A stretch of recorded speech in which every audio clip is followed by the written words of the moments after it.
Ngatibikei nagogo. Taisa atanga tichiti aya magarden egg. Anobva kumhiri kuna Nigeria, Ghana huko.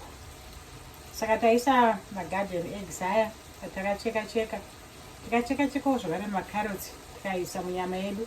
Zviri kuibvirana wena tarisai muto. Nyama yedu yanyatsotsvukirira zvakanaka. Saka taakuita se tichazoisa macabbage pekupedzisira greens. Kana mune magreens kumusha tinenge tine repi, tine zifodya, tine rugare, tine cabbage, all those greens tinawo kumusha. But aya ndo mabikiro edu ataiita kare kumusha.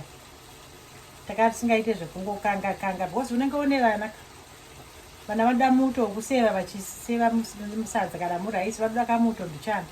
Saka aya ndo mabikiro chaiwo ataiita atinogona kuita zvakare. Ngativandudzei kubika kwedu kuti vana vedu vazive kuti taidyei. Saka iri ndo relish yedu yanhasi. Tosangana zvakare pachikamu chidiki diki.